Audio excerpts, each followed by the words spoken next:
The Homecoming Queen's Got a Gun by Julie Brown on Revenge of the 80s Radio. Julie has a new album out, Smell the Glamour, the Diamond Tiara Edition, and she's on the phone with me now. Thank you for coming on, Julie. Hi, how are you? Happy to have you here. Thank you so much. I'm happy to do this. Julie, you developed a lot of great characters throughout your career, but when was it when you realized that you were funny? That would have been in Catholic school when I was in elementary school, because I was so bored and it was so horrible because of the nuns that I couldn't. The only way I could deal with it was trying to make my friends laugh. That's the only way. And I was okay at it, so I figured I was funny then. Your palms may have met a lot of rulers back then, I suppose. Yes, I got in trouble all the time. But, you know, I couldn't not do it because it was so... Did you go to Catholic school by chance? No, I don't think that ever let me in. Oh, no, it's just so boring and so, like, oppressive and serious that I just don't think there's any other way to get through it. You know what I mean? Understood. Well, let's put it this way. If I went to Catholic school, I'm sure my ear would be a lot bigger from being dragged around. Probably. I mean, if you have any kind of edge to you, you get in trouble. What got you into comedy professionally? Well, when I was in acting school in San Francisco, I did this project with my friend who was supposed to do his third-year project. There was like 2 years of that school, and he was the first class that had a third-year project. He asked me to do it with him, and we did a really outrageous comedy show, like crazy, and everybody else was doing like Shakespeare. We got this big reaction to it. I mean, the school kind of flipped out, and then someone even booked us into a nightclub before we even graduated.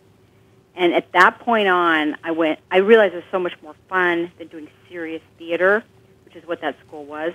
And at that point, that was it. That's when I said, okay, this is what I'm doing. Julie Brown is my guest on Revenge of the 80s Radio. Julie, before you made it big, you were on a number of television shows. Some of the memorable ones include Laverne and Shirley and the Jeffersons, and an appearance as one of Ralph Malph's dates, Susie Simmons. Happy Days. Yeah, that was really fun.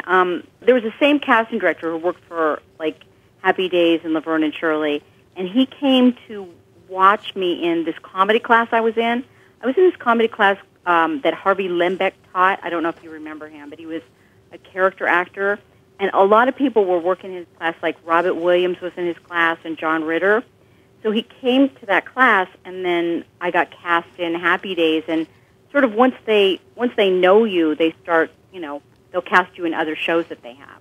So that was fantastic. I had so much fun doing that. But the music's where you were famous, Julie, and that's where you put together your first EP, which later turned into your first album, Trapped in the Body of a White Girl. Right. Now, as a younger man, I heard you on Dr. Demento at first with The Homecoming Queen's Got a Gun. That's probably the single that launched you into your comedy superstardom and then a starring role all over MTV. Talk about the ride from there.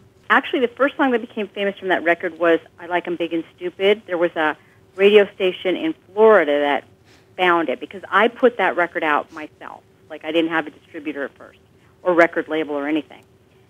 This one radio station started playing it, and it became like this big thing in that market. And then somebody, I think out here, found the EP because of that. Like, radio stations, they all talk to each other, especially the morning drive people.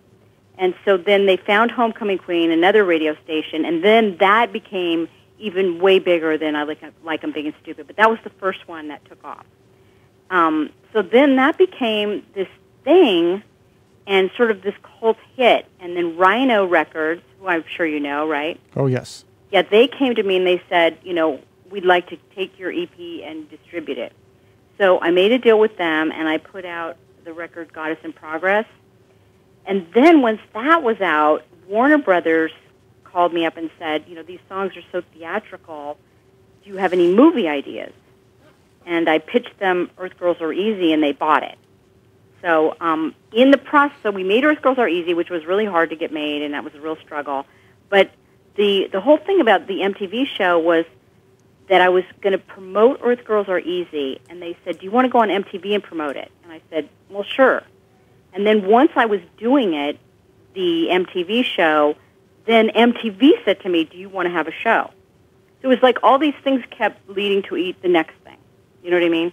Right. So, and then my MTV show was real popular, and it was just, you can't, like, how would you predict that as far as like a career path? You couldn't.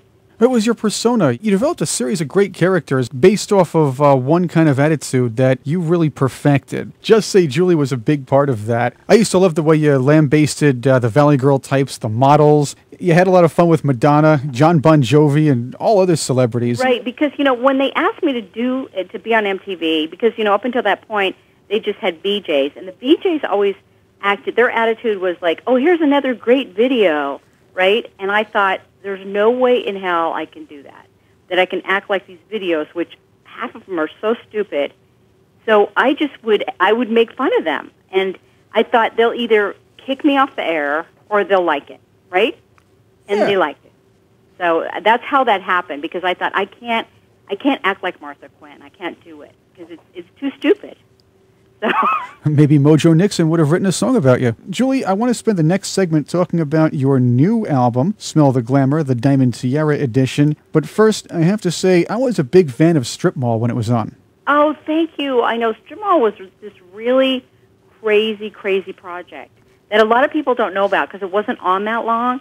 But I thought it was pretty great. It's just, one of the problems with it was too expensive for Comedy Central, and even though the ratings were good, the person, this is what happens with TV shows sometimes while they vanish. The person who was our executive there, she left, and the new people coming in, they weren't part of developing that show. So if there's any problem with the show, like if a show doesn't have strong ratings or if it's too expensive, that's why sometimes they can be canceled. So the new people that came in were like, well, this is too expensive, so it got canceled. But wasn't it crazy? It was. One of the highlights of the show was your rivalry with Cindy Williams. Oh, no. Cindy Williams, it was really funny to cast her in that part because I'd been in Laverne and Shirley years ago. And she was, when I was on Laverne and Shirley, that's the point, I don't know if you remember this, where she and Penny Marshall were having all this huge rivalry, like in real life. So yes. When I was on the set, they were like not talking to each other, and it was kind of weird and everything. Then when we cast her in Strip Mall, she shows up, and she's like the nicest person ever. She's so sweet and really fun. And I just thought it was such a funny thing, because I was playing a character who had been a child star and then, was struggling to get back on top. I thought it was really funny if she had sort of an imaginary rivalry with someone like Cindy Williams, right, who was a star at the time. So I thought it was really funny, too. It was just so absurd that she was my rival. It just didn't even make sense. And what inspired you to want to play Tonya Harding and Elena Bobbitt in the same movie, The Attack of the 5'2" Women? Well, what happened with that was I had done the Medusa satire for Showtime, and it was really successful for them. I mean, we won awards and all kinds of things. So then they said, okay, why don't you do another one of these? And right at that moment, those two were the funniest people in the news to me, or funniest sort of media people. And the fact that they were both really tiny and so crazy, I thought, I'm just going to do this special with both of them and divide it up. Like, half of it is Tonya Harding, half of it is Lorena Bobbitt. And it just seemed so funny to me, and that's why we wrote that and did that. But they were famous in the moment. You know what I mean? Julie Brown is my guest on Revenge of the 80s Radio. Straight ahead, we'll talk about her new album, Smells Like Glamour, the Diamond Tiara Edition. And here's some tracks, now available on iTunes and Julie's website, juliebrown.com, on Revenge of the 80s Radio.